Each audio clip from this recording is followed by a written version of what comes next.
Hoy está aquí con nosotros Marcelo Ebrard. Marcelo, gracias por venir, bienvenido. ¿Cómo estás? No, gracias a ti. Muy bien, muy contentos, haciendo un recorrido por todo el país. Hoy me quedé para poderte acompañar, te agradezco la invitación y saludo a todo tu auditorio. Oye, muchísimas gracias por estar aquí con nosotros. Un placer, man. Y bueno, pues hay muchas cosas que platicar. Gracias, ahorita estábamos platicando fuera del aire en torno a tu libro. Sí. Háblame un poquito del libro, cómo surge la idea, etcétera. Pero sobre todo yo te quiero hacer una pregunta. Hablas mucho de Manuel Camacho en tu libro, hablas mucho también de este origen. ¿No te da cosa o no piensas que puedes terminar en algún momento como Manuel Camacho? Cerca, pero no como presidente. Bueno, en el libro tiene como objetivo, o lo escribí, porque vamos a ir a un proceso abierto y finalmente vamos a ir a una elección el año que entra. No es usual que escribas tu propio libro, hay algunos que sí lo hacen, pero no es tan usual. ¿Tú lo hiciste? Yo lo hice. ¿A qué hora, Marcelo? Pues lo vas dictando, lo vas haciendo grabaciones, en fin. Quité muchas cosas también. Ya al rato, después de 8 meses de escribir, pues ya dije, no, pues va a quedar en 1000 hojas. Sí, entonces, no, como que así pasa al principio. Le vas quitando cosas que dices, oye, ¿para qué puse esto? Pues sí. O sea, hay cosas interesantes, pero me quedé con lo más relevante para un lector. Pensando en informar quién soy, dónde nací, de qué familia vengo. Pues todas las vicisitudes que he pasado los últimos 42 años. ¿Por qué me metí a la política desde la preparatoria? ¿Y qué busco y qué pienso sobre el futuro de México de una manera muy sintética para que no se vuelva un tabique de esos programas que no quieres ni leer, y todo que no de nadie? Bueno, esa es la historia. Y yo creo que en la lucha política, pues, nunca sabes cuál va a ser el resultado final. Entonces, a cualquiera se puede quedar muy cerca o no de la posición, por lo que preguntabas, Manuel. Yo en esta ocasión veo que hay un proceso abierto en el que estoy participando. Veo que estamos en condiciones muy competitivas en todo el país, porque te das cuenta. Si no, pues también lo sientes inmediatamente. Las últimas encuestas que se publican, algunas de ellas que fueron muy precisas en el Estado de México, nos dicen, van ustedes creciendo, van bien. Y eso en un escenario donde tienes demasiada información política de quienes estamos haciendo recorridos. Entonces, tienes que competir con eso. Pero, a ver, tú ves algo distinto. Soy optimista. A esa época cuando Camacho, o sea, era un proceso cerrado. Abierto. Allá era un proceso cerrado. Y no es cerrado, Marcelo, porque para muchos así lo sentimos, a lo mejor porque somos periodistas, sabes, de mal agüero, dinos lo que tú quieras. No, pero ¿por qué te voy a decir eso? Pues, bueno, luego se pone de moda algo así. Pero se siente un proceso cerrado, se siente un proceso tipo dedazo dentro de una parte importante de la opinión pública. Fíjate que yo no lo veo así. Porque si fuera un dedazo, no estaríamos en el proceso que estamos. O sea, vas a tener 5 encuestas y tienes muchos elementos de incertidumbre. 5 encuestas. Sí. ¿Ya definieron preguntas o todavía no? Bueno, la parte medular de esto va a ser la boleta. ¿Cómo es eso de la boleta? O sea, te van a dar el equivalente a una boleta, donde tú pones quién es tu preferencia. Y esa es la que prima todo el resultado de la encuesta. O sea, la boleta... Es el 75% de la encuesta, según nos han dicho. ¿Y el otro 25%? Son las otras preguntas que quieren hacer. Ok. Como han hecho todas las encuestas en Morena, casi. No había esa boleta. Ok, con la boleta no, pero las otras... Lo que sería innovación serían varias cosas. Primero, que tengas una boleta. Bueno, obviamente va foliada. 2, que los que participamos podamos designar a alguien que va con el encuestador para ver que todo sea correctamente. 3, que tengas 4 encuestas propuestas por nosotros mismos. O sea, vamos a 4 encuestadores. Cada uno de nosotros propuso 2. Y se va a hacer como una tómbola y de ahí sacas las 4 que corresponden. O sea, hay 8 propuestas y serán seleccionadas 4 de manera, pues, como insaculación, estando presente en nuestra gente. Es una tómbola, es una rifa. Entonces, en una de esas no te toca en la rifa por posibilidad. Bueno, o sea, tus encuestadores o los que tú pusiste por la tómbola. Podría ser, pero sería probabilidad improbable que no te toque, ¿no? Un poquito improbable, pero bueno, vamos a suponer. Pero no vetaron a ninguna. O sea, no es... Yo no quiero que vaya tal, o sea, es más bien yo propongo esta, pero yo no quiero que sea esta. No sabemos a quién propusieron los demás, pero sí hay un acuerdo que quedó por escrito de que las que se equivocan recurrentemente, sobre todo en los procesos recientes, no se tomarían en cuenta. Eso es un factor importante. Entonces todavía no tenemos el detalle, pero evidentemente el día que se haga insaculación, pues sí puedes decir, oye, si esa lleva errores. Oye, no sé todavía no tiene el detalle, Marcelo, pero lo van a hacer en un mes. En agosto se va a hacer la reunión porque no puedes dar a conocer la encuestadora con tanta anticipación. El 26 de julio, o sea, ya... Tiene que ser como unos días antes. ¿Tú confías en el proceso? Este tema de la encuesta con la boleta, ¿no? ¿A cuántos le van a preguntar? Pues ese es otro punto de discusión. Puede estar entre alrededor de 6,000 gentes. 6,000. Con una muestra que se hace probabilística en computadora. Ok. Que o sea, 6,000 les darían esta boleta. Vas a su casa, ajá, pues como le hace el INEGI, van a seguir el mismo método que el INEGI. Okay. ¿No? Llegas, haces un cuadrito, ves la que está en un punto. Si alguien tiene afuera yo con Marcelo, pues no le van a preguntar. O sea, el que tenga barda o en fin, no le preguntas. Tiene que haber un cierto número de mujeres y un cierto número de hombres. Entonces, si en una casa no hay un hombre, le toca a hombre, pues tienes que pasar la que sigue. En fin, todo eso que hace... ¿Tienen que ser INEGI, morenistas? No. ¿No? ¿Puede ser a nada. Cualquiera? Es a cualquier persona. O sea, ¿le puede tocar a alguien que nos escuche y le vaya al PAN? Le puede tocar a quien le vayas. O sea, no, nadie te va a preguntar eso. Tú vas a dar tu opinión libremente, porque además esa fue otra discusión. Es decir, bueno, todas las encuestas que sepamos en los estados se hicieron a población abierta. ¿Por qué haríamos esta a población cerrada? ¿Cuál sería el objetivo? ¿Qué es lo que quieres? ¿Qué quieres averiguar con la encuesta? ¿Cuál de tus candidatos tiene mayor aceptación? Okay. Esa es la pregunta. Entonces, vis a vis, pues los que la oposición en su momento ponga. Entonces, tienes que tener como una representación del conjunto del electorado. Entonces, es algo inédito, nunca se había hecho. Está un poco cañón porque desde la lectura de muchas personas es para 6,000 están haciendo una super mega ultra campaña por todos lados, ¿no? Pero es que los 6,000 son los que representan al conjunto. Sí, o sea, es una representación, pero al final de cuentas 6,000 son los que van a poner la boleta. Sí, todas las encuestas que leemos oscilan entre 800 y 1,200. Ya. En general. ¿Cómo te Entonces, 6,000 yo creo que es una buena muestra del país. Ahora, respondiendo a tu pregunta, sí, es un proceso abierto, inédito, totalmente opuesto al que vivimos en los años 90. ¿No era mejor hacer una especie como de votación abierta o no sé, algo así? Es que nunca nos han salido bien. Nunca nos han salido bien. No, cuando era el PRD les iba muy mal. Se prestan muchas irregularidades, se divide muchísimo la gente, etcétera, etcétera. En cambio, no representa necesariamente al conjunto del electorado. Representarías a quien tenga más poder de movilización al interior del partido. Suena, corrígeme, a lo mejor yo por pesimista, pero suena a que va a haber mucha gente que va a estar en desacuerdo al final. O sea, la muestra con todo y que 6,000 es más alta, y lo entiendo porque hemos platicado ahí con encuestadores, desacuerdo, etcétera. ¿De quiénes? ¿De los no sé, al final cuando salga el dato resulta ser que estas 6,000, quién sabe en dónde fueron, es insaculado, quién sabe cuáles son las encuestadoras que salen, ninguna está vetada. No, pero entonces no, a ver, si no tienes unas ciertas reglas acordadas, pues entonces no se participaría. Ahora, me imagino yo, en mi caso, o sea, yo no entraría a un proceso en donde no tuvieras claridad de cuáles son las reglas. Pero todavía no las tienes, Marcelo. Bueno, pues son esas. O sea, tienes 5 encuestas, ya propusimos 2, vamos a insacular cuáles lo harán, estamos de acuerdo.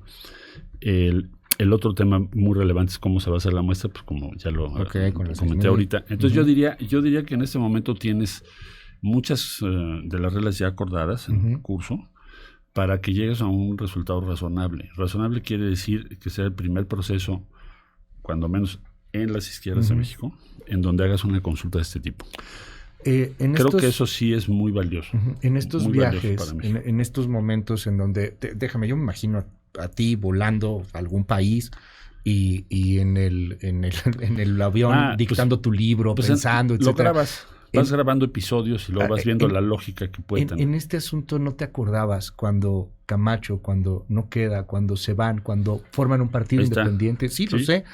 Y no te veías hoy en algo similar. Si algo no sale bien, si el proceso, como tú me cuentas, por alguna razón no funciona, no te ves formando otro partido, yéndote a otro lado, saliendo de Morena, Marcelo. No lo tengo previsto, porque hasta ahorita muchas de las cosas que nosotros propusimos se han tomado en cuenta para el proceso interno.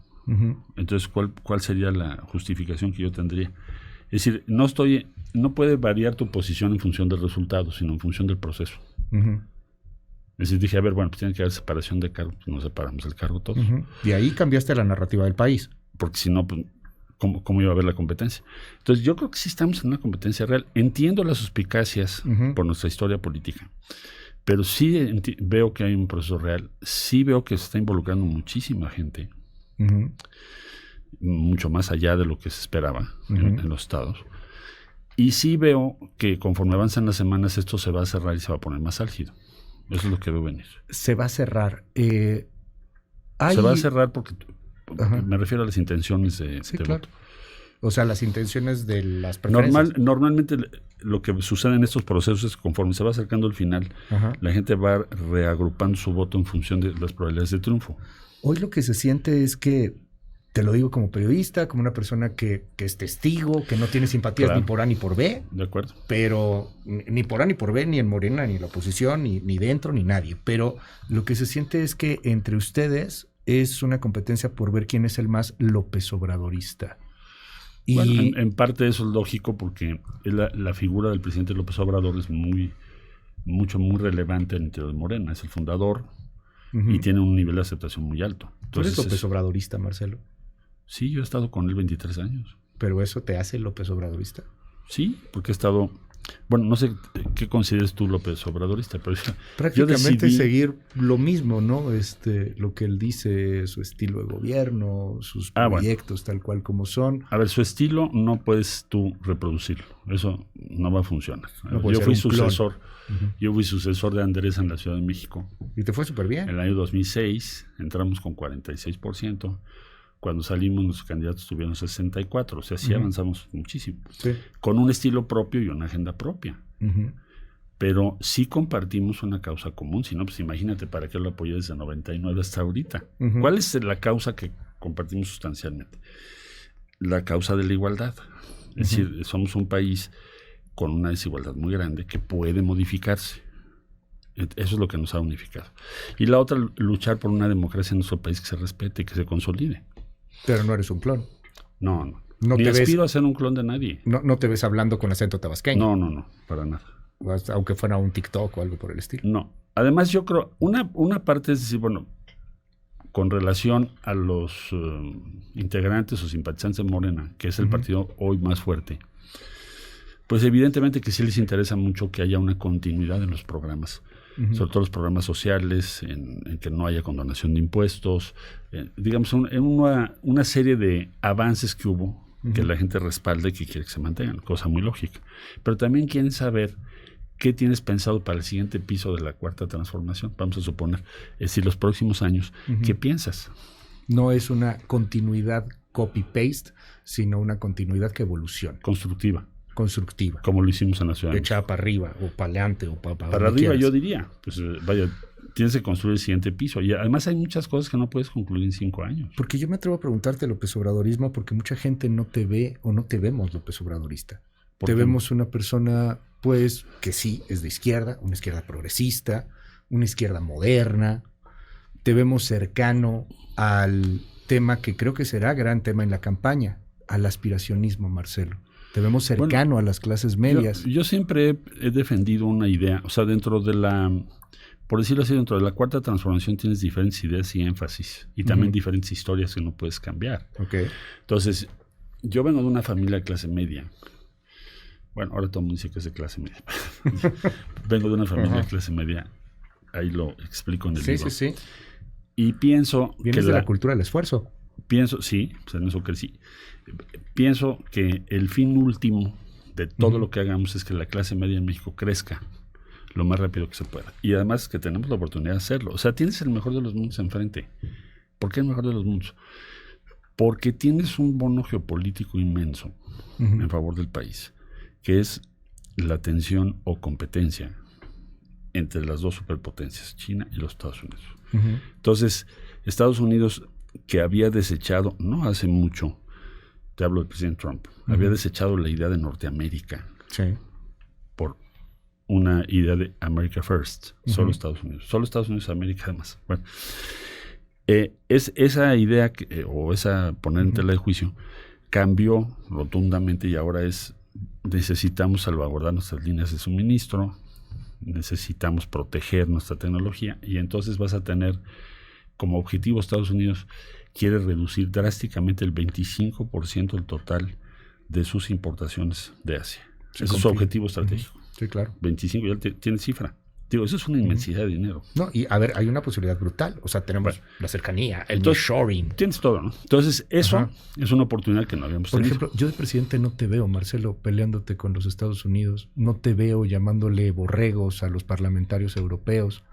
Te veo viajando, yendo al G20, yendo a las reuniones en Washington. Tendríamos que traernos a una buena parte de las empresas que están hoy, que no están en México, pero que podrían estarlo. Habrá que ver también en Estados Unidos quién gana. Porque... Sí, porque si es un Trump de nueva cuenta, vaya que se va a poner interesante, ¿no? Tienes un factor de incertidumbre mucho más grande y tienes que estar preparado para eso. Pero digamos, ese sería como uno de los riesgos del modelo. Ahora, ese impulso funciona por sí mismo, ¿no? Pues tienes que ir a verlos. Tienes que organizar el gobierno para eso. Porque esto funciona como llave en mano. Por ejemplo, a China le funcionó muy bien que todo lo hicieron regional. Sí, claro. Hicieron distritos de desarrollo, etcétera, etcétera. Y nosotros tendríamos que hacer lo mismo, porque las empresas, no puedes proporcionar todos los servicios en todos los lugares. Entonces vas a tener que tener una... Sí, o sea, a lo mejor desarrollar mejor, no sé, automóviles en cierta zona y tema agrícola en otra. Tienes como del orden de 10 regiones que tienes que jalar. Vas a tener una gran ventaja, que es que el sur va a tener gas. El sur de México no tenía.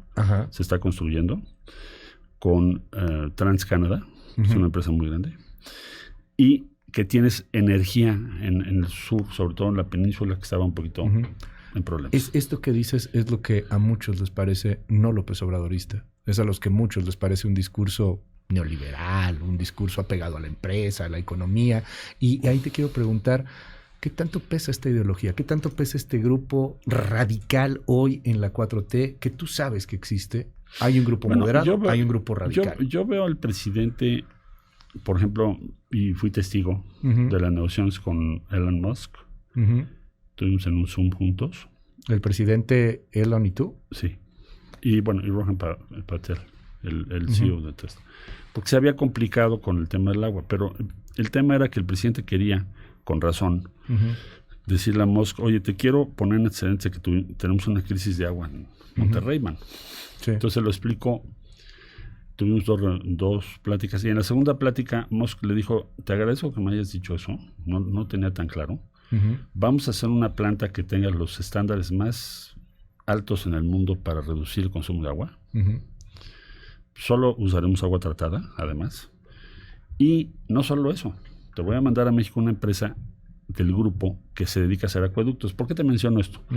Porque yo he visto al presidente como un gran promotor de esas inversiones. Entonces, los denominados radicales, pues no sé qué tengan en mente. Yo la verdad no conozco cuál es su plan respecto al nearshoring. Pero si existen. Pues yo creo que es una pose, ¿no? Sí, o sea, el ponerte de moda, el ser totalmente o sea, a ver, ¿cuál sería su tesis? A ver, vamos a pensar, ¿cuál sería su tesis? Hicimos una negociación de Tratado de Libre Comercio que es, perdón que lo diga, admirada en muchos países. Los japoneses me dijeron, oye, por favor, platícanos cómo hicieron esto con el presidente Trump. ¿Neta te dijeron así? ¿En serio? O sea, el finado Abe. Sí, porque tú eras muy amigo de Shinzo Abe. Muy bien, asesinado. Muy buen tipo, una gran persona. Su esposa es un encanto. Bueno, cuando estuvimos en el G20, que Trump dijo, pues no vamos a firmar nada, no sé si te acuerdas. Sí. Una crisis. Me dijo, oye, ¿cómo le hicieron ustedes? Una de las tantas. ¿Cuál es la metodología mexicana para lograr? Entonces medio le expliqué. ¿Cómo lo convenciste? Pero el tema es, México logró una negociación de Tratado de Libre Comercio, sacando un capítulo que no le pareció, que es sobre energía, una comisión trilateral, en fin, y logró sacar el tratado con un presidente que esencialmente pensaba que el tratado era una idea que le podía costar. ¿Estás de acuerdo? Bueno. ¿Cuál sería la postura de los radicales? ¿Que no tengamos tratado? Ahora, si sí vas a tener tratado, yo no la conozco, de los supuestos radicales. Si vas a tener tratado, entonces tienes que aprovecharlo, ¿no? Entonces tienes que traerte el nearshoring. Entonces yo he visto al presidente promover muchas inversiones de esa naturaleza exitosamente. Lo que tiene es un estilo donde sí dice las cosas y es muy duro a veces en la negociación, pero eso funciona con muchas empresas. Bueno, te pondré otro caso, Sempra en Baja California, quieren ampliar su planta de exportación de gas licuado y el presidente dijo, bueno, sí, pero va a tener que haber una consulta. Eres de los pocos que se atreve a hablar de cosas así. Y de verdad te lo agradezco, ¿eh? No es coba, no es nada, pero gracias por venir, por platicarlo, por hablar abiertamente. A mí me parece muy importante que se sepa, además. Y dentro de todos estos acuerdos de los que me hablabas hace rato, por ejemplo, de las preguntas, etcétera, pues algunos de estos acuerdos raros, uno de ellos era que no se dieran ciertas entrevistas, mucho menos debates, que parece que los tienen ultravetados. Debates no quiso, Morena no quiso debates con el argumento, la dirigencia dio el argumento de que se iba a dividir el partido. En mi opinión, si hubiese debates o un debate, hubiera sido muchísimo mejor. ¿Por qué? Pues porque entonces tendría una sustancia. Un poco lo que me estás tú preguntando. A ver, ¿cuál es la diferencia entre tú, Claudia, Adán, Noroña, Ricardo y Velasco y todos los que están participando? ¿En qué se diferencian? Pues es que parece que es el que más imita al presidente, perdóname. Entonces, yo creo que por eso era importante eso. Ahora, yo lo que estoy tratando de hacer es, ¿qué piensas sobre los principales temas que te plantea la gente? Pero, pues se resolvió por la dirigencia que no hubiera ese debate. Bueno, pero eso no quiere decir que no plantees claramente pues cuál es tu línea estratégica. ¿No? Entonces, la línea estratégica del país la vas a ver ahí en el libro. Pues, ¿por qué hacer crecer la clase media? Bueno, entonces, si no, ¿cuál sería el objetivo? Déjame platicar de una de tus propuestas. Ángel. Sí. Ok. La tecnología, y mira que muchos que estamos en una generación, digamos que tenemos menos de 40 años, decimos, oye, la tecnología es nuestra vida, crecimos con esto. Es lógico, además ya no está cambiando la inteligencia artificial, bueno, eso es el gran debate ahora. Todo cambia en la inteligencia artificial, los trabajos que está quitándote la inteligencia artificial, si los va a quitar o no los va a quitar, etcétera. Pero vayamos a Ángel. Yo veía hace rato, lo informábamos como todos los días, en nuestro México roto, Chiapas, fueron ayer a incendiar unas casas en Chenaló. Ayer veíamos el video de cómo asaltaban y golpeaban a un trailero en Nuevo León. Y esto es de todos los días, y los bloqueos y los asesinatos, etcétera. ¿Basta la inteligencia artificial? ¿No tiene que ser algo muchísimo más profundo? No, yo creo que hay varias cosas que tienes que hacer. Hay un primer punto, es como una mesa, ¿no? Que tiene varios pilares. Entonces, un punto primordial es que tú tienes que crecer más rápido tu economía formal que la economía de ellos. Y eso no lo hemos logrado en lo que va del siglo. Ah, caray. ¿Sale? A ver, esto está buenísimo. ¿Por qué? Tienes que crecer más rápido la economía formal que la economía del narco. ¿Por qué? Porque es una contienda. Supón tú, quítale el enfoque que siempre hemos tenido y piénsalo como una actividad económica. Entonces tú dices, a ver, la economía de nuestro país crece en promedio, ya sé que hay diferentes, vamos a decir un 2%. La economía de estos tipos, ¿cuánto ha crecido? Pues si tú te pones a ver las nuevas drogas que hay, en donde tu rendimiento marginal para quienes son economistas es cada vez mayor. Sí, mucho más del 100%. El fentanilo es brutal, lo está acelerando. Sí, claro. Quiere decir que ellos tienen cada vez más recursos y crecen más rápido que tú. Tienen más capacidad de reclutamiento, etcétera, etcétera. Tu primer punto en la mesa es que la economía de México crezca más rápido que la de ellos. Puedes hacer todo lo que se te ocurra para reducir su tasa de crecimiento, pero mientras ellos crezcan más rápido, pues van a ser un peligro, porque siempre ha ocurrido así en toda la historia de la humanidad. ¿Qué me dices de la impunidad? En este país puedes hacer lo que quieras. Ese es uno lo del crecimiento. Otro es, tienes una Guardia Nacional por primera vez, o sea, puedes instrumentar una estrategia nacional, tienes cómo hacerlo directamente, antes no lo podías hacer, o no tenías cómo hacerlo. Más bien la tendencia que hemos tenido es a limitar las potencialidades del Ejecutivo. Como solución, ahí tienes, por ejemplo, todas las fiscalías autónomas. ¿Realmente funcionan mejor ahora que antes? Pues habría que preguntarnos. Pero es culpa de que sean o no del Ejecutivo. Tampoco funcionaban cuando eran del presidente. No creo que sea culpa. Nada más lo que digo es, muchas de las, digamos, de las reformas que hicimos fueron debilitar, para quitárselo al debilitar ¿no? posibilidades del presidente. Bueno, ok. Entonces, o sea, ahora ¿tú no estarías a favor de fiscalías autónomas? Yo estaría pensando cómo pueden entregar cuentas o resultados de una manera más clara a la sociedad. No estoy en contra de las fiscalías autónomas, eso ya lo hicimos. Y imagínate ahora volver a cambiar eso. Sino cómo las mides, sobre todo en relación a homicidios, feminicidios y desapariciones. Por ejemplo, hoy deberíamos de saber cada mes de los casos que ocurren, cuántos investigaron. Y no lo sabemos. Ese es el dato principal del país. Tienes un ministerio público, que hemos tenido varios, que tiene promedio en chamba 200 casos al mes. Y a veces están muy saturados. Pues no puede, o sea, ¿cómo va a poder con eso? Pues metamos el recurso ahí. Entonces yo decía, bueno, la Guardia Nacional lo puedes implementar a nivel nacional, ponle tecnología. Con toda la tecnología puedes aumentar tu eficacia 5 o 10 veces respecto a lo que tienes hoy. Y dices que nos alcanza, además, que ahí está el dinero. No tienes un problema. México no tiene un problema para financiarse. Ok. Además, no crees que son grandes. Sí, no es una super inversión así de que no cambia. No.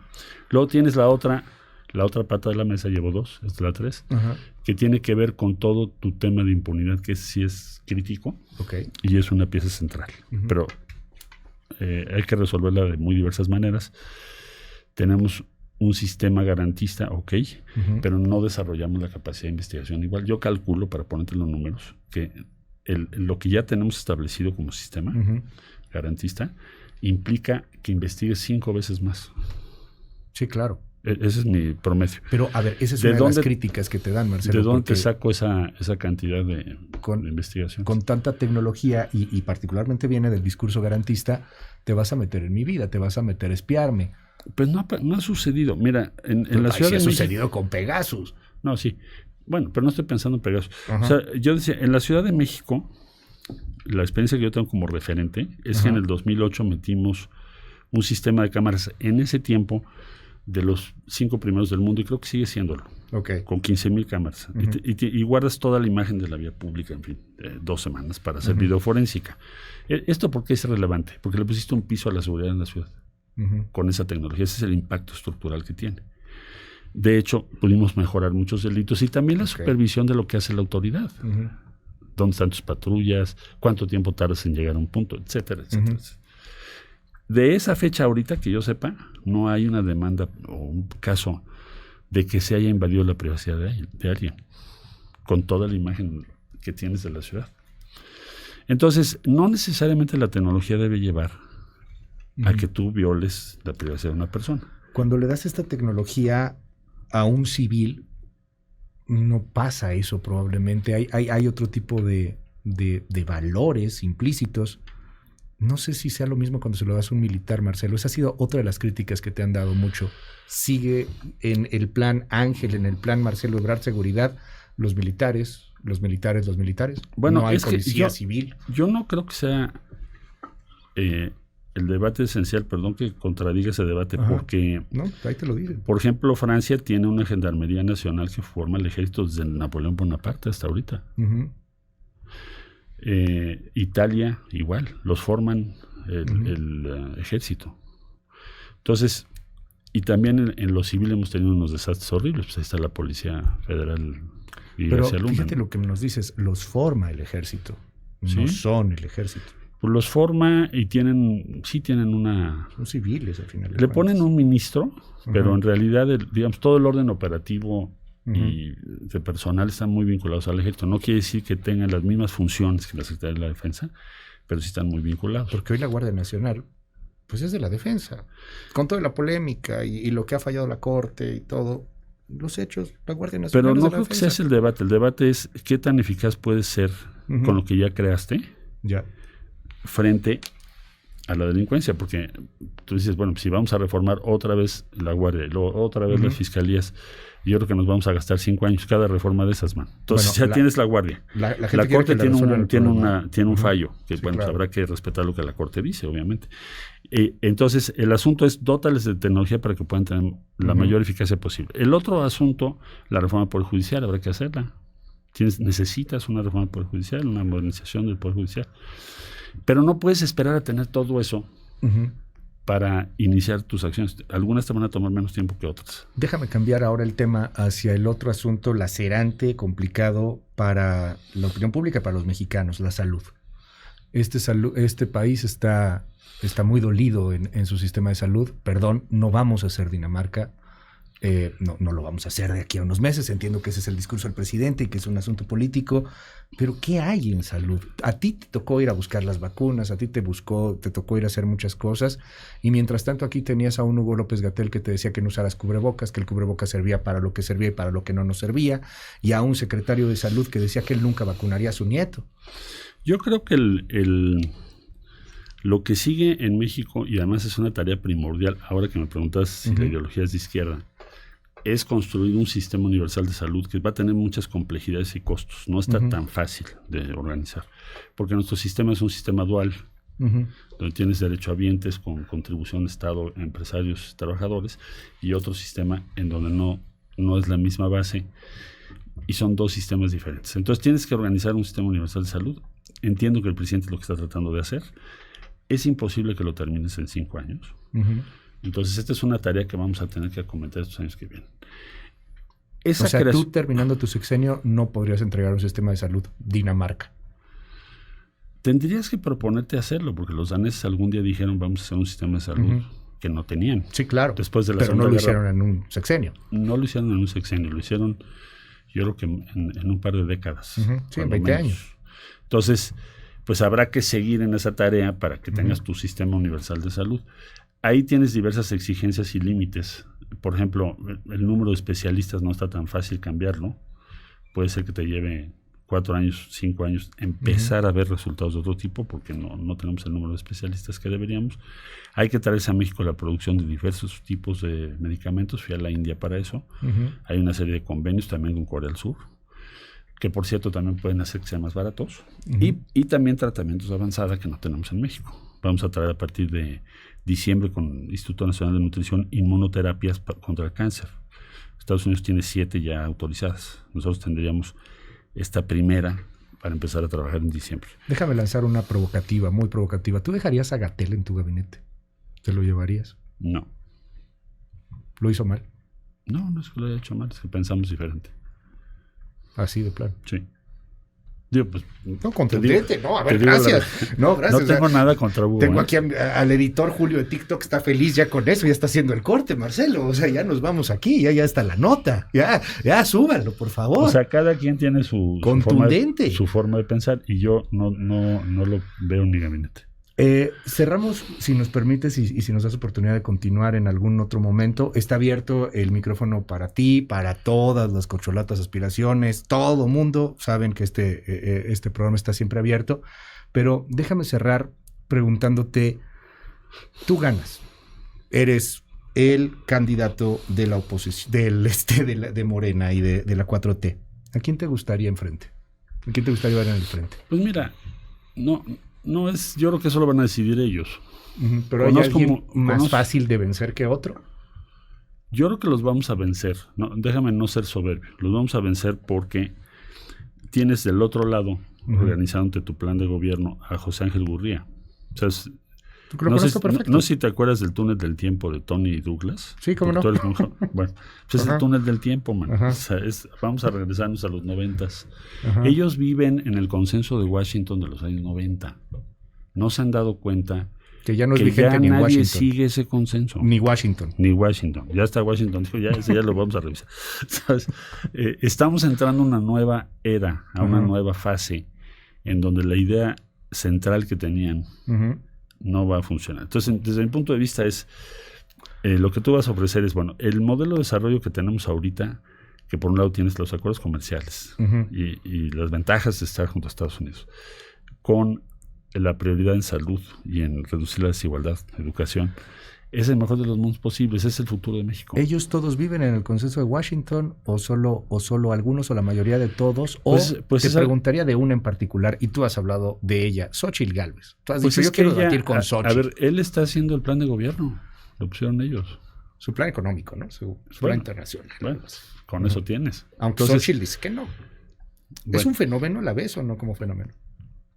A ver, yo lo que pienso es, mi punto de vista es que finalmente lo que tienes son dos ideas diferentes del futuro del país, las que nos vamos a encontrar el año que entra.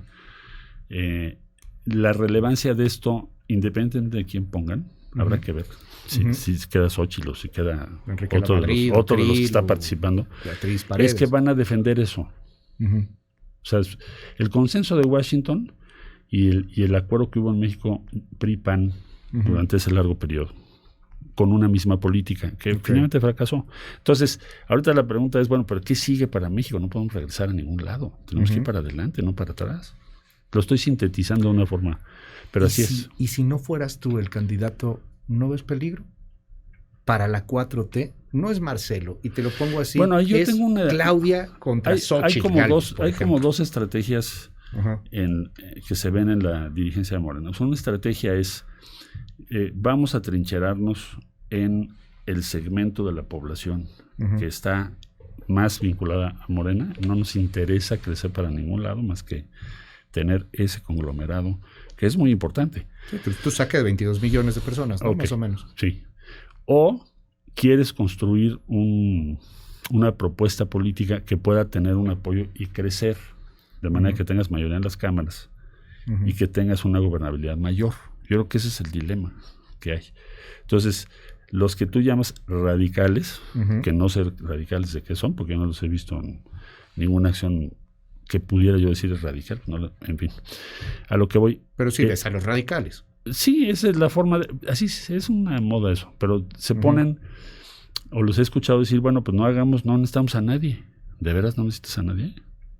Entonces, la tesis que yo tengo es, crezcamos como hicimos en la Ciudad de México. Ganamos 18 puntos. Entonces, necesitas tener una coalición más amplia para que tengas la gobernabilidad que el país necesita, tengas mayoría en las cámaras y tengas una gobernanza de 6 años. Es lo que yo pienso. Marcelo Ebrard, mil gracias por estar aquí con nosotros. Hombre, gracias a ti, gracias por invitarme y un saludo a todo el auditorio. Muchas gracias. Mil gracias. Tengo el WhatsApp lleno de mensajes en el 5571-131337, 5571-131337. El WhatsApp abierto absolutamente para todo nuestro auditorio. A ver, rápido, mira, por ejemplo, esta creo que son muy buenas. Es impresionante la cantidad de mensajes que están llegando, pero dicen, ¿tú qué harías con el tema de niños con cáncer, por ejemplo? Ahorita que tomamos el asunto de salud. Bueno, hice un acuerdo ya lo hicimos con Cipla, son los principales productores de oncológicos del mundo, en la India, para que puedan suministrar en el corto plazo y en un plazo más amplio empezar a producir en México a gran escala. Todos los oncológicos van a tener mutaciones importantísimas los próximos años por el avance de la medicina y nos conviene mucho trabajar con la India y la FDA. FDA es la agencia de Estados Unidos que da las autorizaciones sanitarias. Bueno, pues hay varias preguntas. Luego hacemos algo con WhatsApp, porque llegaron brutalidad de preguntas. Ya se me saturó aquí. Gracias, Marcelo. Por favor, mándamelas y yo con mucho gusto trato de contestar todo. ¿Todavía contestas tu WhatsApp? Sí. ¿En serio? Todos los días trato de contestar el mayor número de preguntas que yo pueda. ¿Cuál es tu WhatsApp? Aquí tengo porque tenían un WhatsApp, ¿no? ¿Habías dado un WhatsApp que era abierto o tus redes sociales? Tengo un WhatsApp. Tú dijiste, de hecho, en algún momento, porque y es muy importante. Hasta meme, ¿te acuerdas? Sí, es muy importante porque me llegan diario, bueno, no sé el tuyo, cuántos te han llegado ahorita, pero me llegan un montón de preguntas, ideas de recorrido. Ahí lo tienes. 5,000 aproximadamente. Sí, ahí están. Mira. Si me quieren mandar sus preguntas, por favor. El WhatsApp de Marcelo Ebrard es el 5515025360. Ahorita lo subimos a nuestras redes sociales. Te lo agradezco mucho. Va de nuevo, 5515025360. Vámonos a una pausa. Gracias, Marcelo. Gracias a ti, Luis. Saludos a todos.